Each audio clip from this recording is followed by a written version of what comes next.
welcome to my channel April Flower Arts. I'm Tushara. Today I'm gonna share with you my recipe for aloo palak curry. It's a spinach and potato curry in which boiled potatoes are added to a smooth and creamy spinach gravy. Let's see the ingredients first. I have here about 3 cups of roughly chopped spinach, around 2 cups of boiled and cubed potatoes, a cup of roughly diced onions, 2 green chilies which I have sliced. You can add the green chilies as per your taste. A tablespoon of chopped garlic, half a tablespoon of chopped ginger, few curry leaves and some fresh coriander leaves or cilantro, and a variety of spices. So the first step in this curry is to make a spinach gravy. For that I have here a pan heating up with 2 tablespoons of oil. Into the hot oil I'll add a teaspoon of cumin seeds or jeera. While the cumin seeds are spluttering, I'll also add few whole spices such as 5 to 6 cloves, a half-inch piece of cinnamon and 2 bay leaves. Next we'll add the garlic, ginger, curry leaves and green chilies, and we'll saute these for a minute. Next we'll add the diced onions, a teaspoon of salt. We'll saute the onions until they are a little soft. Once the onions have softened, it's time to add the spinach. So we'll cook the spinach until it has reduced in volume. Spinach has reduced in volume. So at this point I'll switch off the stove and add the coriander leaves. Just stir it and add it into the spinach mixture. Just mix it well. Now we'll let this mixture cool and blend it into a fine paste with little water. The same pan I'll add around 2 tablespoons of oil again. When the oil heats up, I'll add half a teaspoon of cumin seeds and let them pop. I have reduced the heat to a minimum. Now I'll add a teaspoon of turmeric powder.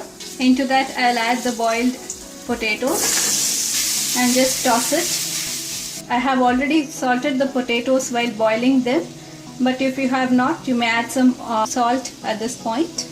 For the potatoes, I'll add few ground spices now. Firstly, a teaspoon of cumin powder, a teaspoon of coriander powder, half a teaspoon of red chili powder or as per your taste, and a teaspoon of garam masala powder. We'll gently toss everything, all the spices with the potatoes, so that the potatoes are nicely coated with all the spices.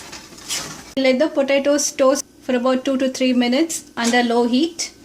Alright, the potato was toasting in the spices for about 2 to 3 minutes now. So it's time to add the spinach gravy. So I have blended the spinach mixture into a smooth paste by adding some water. So we'll mix in the gravy along with the potatoes. You may add more water as per the consistency you like. So I added about a cup of water.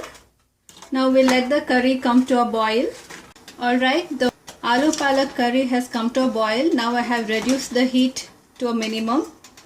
At this point I'll be adding few additional ingredients. I have here 2 tablespoons of plain beaten yogurt. So this increases the richness of the curry as well as it gives a tangy flavor.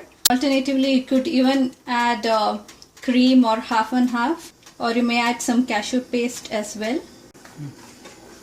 We'll mix it in and let it simmer for 5 minutes. You need to keep stirring. I'll also squeeze in a teaspoon of lemon juice. So finally we'll top it off with some dried fenugreek leaves or kasuri methi. I have here a teaspoon of it, which will just crush it and add it on top. It gives amazing flavor. This is how the aloo palak curry looks. It has a very smooth and spicy gravy. You can serve this delicious aloo palak curry with any of your favorite Indian breads or rice. If you like this recipe for aloo palak curry, please hit the like button. Subscribe to my channel. Until next time, it's bye from me. Thanks for watching.